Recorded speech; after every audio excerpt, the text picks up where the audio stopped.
Hey, everybody, and welcome to another episode of the Sell More Book Show, episode 624. I'm Brian Cohen from Best Page Forward, and it's me again.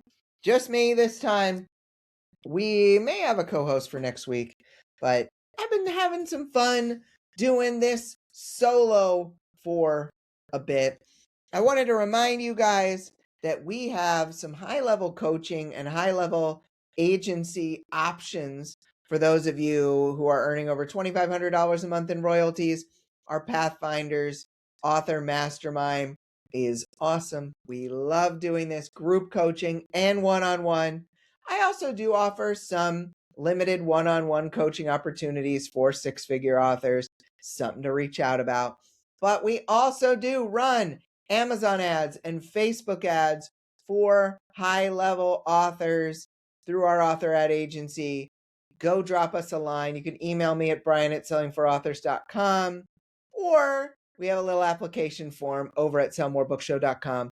Go check it out. So, folks, we have just a little bit until we get to April, till the end of the first quarter of the year. There have been ups. January was good for some authors after a down winter, and then there were some downs. February was disappointing with the drop in the January KU reads, and then February being a little tough.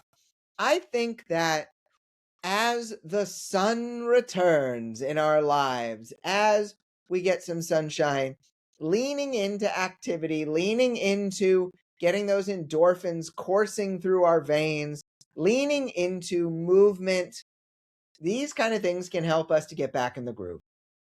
I've been getting back into running as we transition into the spring, and it has absolutely made a difference in my mood.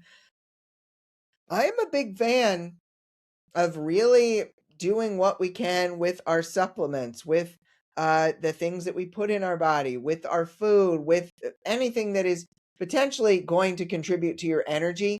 This can have such a huge impact on how well you write, how much time you have to write, how much energy you have. And so remember that all of these things, movement, food, supplements, can make an impact on if you are going to sell more books next quarter. Because going on a run, probably not going to increase your sales today, but it may help you to take the actions, give you the energy you need to start bumping back up. We have a live coaching session coming up today. When this webinar happens, it's happening today at 2 p.m. Eastern, the day that we release this episode. So if you're listening to this the morning of, make sure to go check out that link over at sellmorebookshow.com. Question from a couple weeks ago: how do you balance the time you spend writing with all the time you spend doing socials, newsletters, ads, and more? Shane K said, I have little cards on my desk when I have a night to do work. I go through the cards to decide which tasks I want to work on. I divide the amount of time by the number of cards. 3 cards for a 3-hour window would mean 1 hour per card. Then I set an alarm on my phone for that time, grab the first card and hit it. 3 hours later, I put my cards back in the box and do something else. That's pretty fun there, Shane. I like that. Helen Craig said the balance of which you speak is unattainable, my love. I hear you, Helen. It can be a challenge. And Colleen McGorman Kelly said, I'm still trying to figure out how to balance it with a full-time job, a house, and writing partners who keep giving me full manuscripts to read in my free time and expecting me to produce a full and in-depth critique over the course of a few weeks. I mean, Colleen, you don't have to take those full critiques unless they're giving you a good amount of money. But we can talk about that another day. Sometimes just saying no is helpful. Going back to the 80s, just say no. All right, let's go into the top story of the week. Are you direct curious? If you're ready to start dabbling in selling direct ebooks and audiobooks, but not quite ready to build out your website, Curios, spelled like curious, but without the U, is worth a look. Quote, selling direct for authors presents an array of logistical challenges, writes Jane Friedman in her Bottom Line newsletter, but selling audio direct adds additional complications, at least when compared to selling ebooks, end quote. Ebooks are hard enough to deliver without becoming your reader's tech support, but audiobooks are much more complicated as they contain multiple files and can be very large. Curios handles all that for you and more. It is an all-in-one online store that allows authors to sell ebooks and audiobooks. They handle the payments, the ebook reading and audiobook listening app, file delivery, and technical support. All this while keeping costs of the author as low as possible. Curios makes their money by charging the buyer a small processing fee, which appears at checkout and varies depending on credit card fees, sales taxes, and the author's plan. Authors retain 100% of the sale price of the book and also get the email address of their readers. In addition, Curios supports pre-sales that auto-deliver on release day, marketplace discovery in their online store, and because they are the merchant of record, they handle all taxes. They do support some physical books and bundling as well. Curios, the free trial is limited to a few hours of audio, so you'd have to upgrade to a paid plan that includes advanced analytics, scheduled promos, auto payouts, support of Meta's Pixel, integrations with MailerLite, MailChimp, and BookFunnel. You can find out more at our website. I've chatted with the Curios guys before.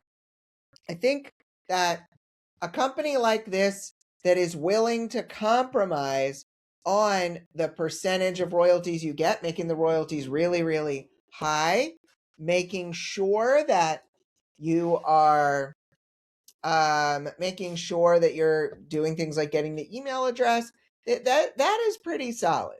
Now, here's the thing to keep in mind. You still have to do all the legwork of selling, but if you don't want to deal with some of these things, this may be worth looking into. And as we continue to develop as a community, as we continue to develop as an industry, more and more companies like this that seem like kind of a no-brainer to take on, may be worth looking into to save you time, because it is very hard as you scale to do all of the things. So, question to me is, when should an author consider a service like Curios versus building their own storefront? And I am going to say there are other options here. You do not have to build a website. You can also just sell with direct links through a shopping cart program like Thrivecart. There are always simple methods here, and we do not always look at doing it as simply as possible. Now, that doesn't mean we will always just be able to do it ourselves. Sometimes it can be helpful to have a company helping you, but they can provide the links and the storefront and whatnot. You're still going to have to do the marketing. So the marketing, I think, is the biggest challenge. If setting up things is your challenge, using a service like this could be helpful.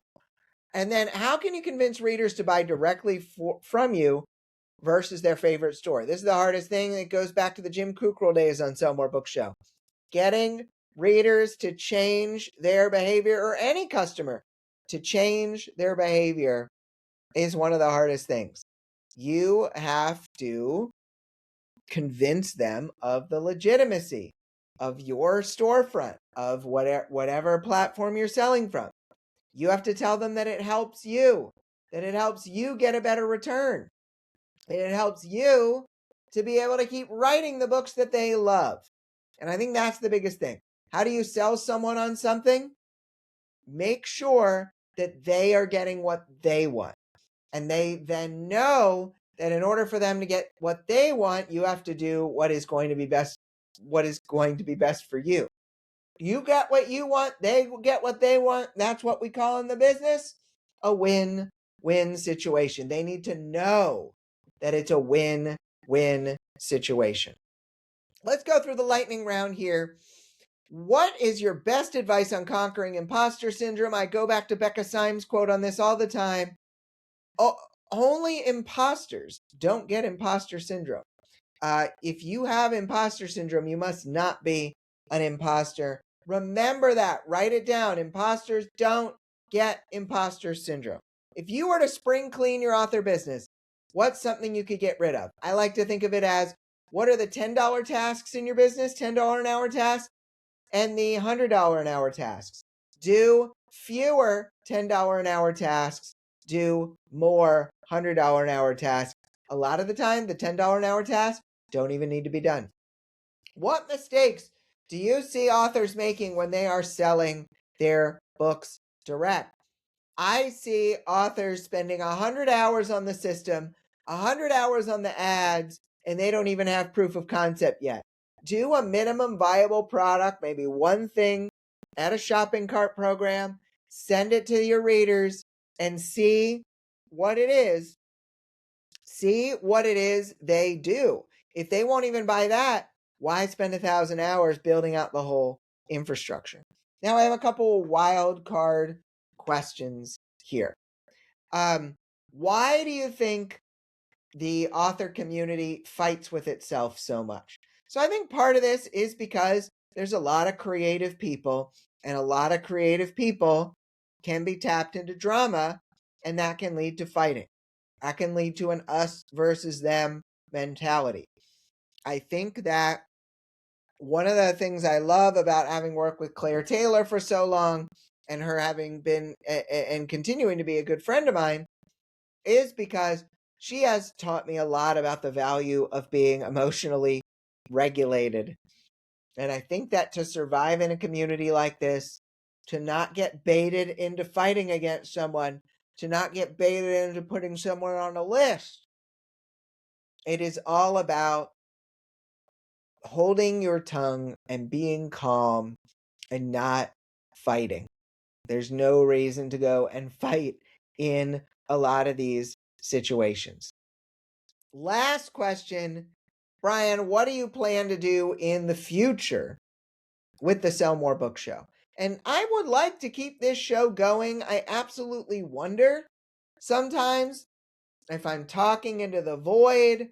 I hope that people are still listening and still watching. It's sometimes tough to tell. So definitely let me know. You are an avid listener of the show. Let me know. Because I only want to keep doing this show if you guys want to keep listening to it. And so definitely ping me. The future of the show really depends on you. So as a reminder, you can, if you are a high-level author, I would love to coach you and or have you send us some ads to work on for you, your Amazon ads, your Facebook ads. We are happy to work on those. Just email us at brian@sellingforauthors.com and or go to that little form on our website where you can check that out. Let's go to the question of the week. We'll just make it as simple as that last question. Do you regularly listen to the Sell More Book Show? And would you like it to keep on going forever?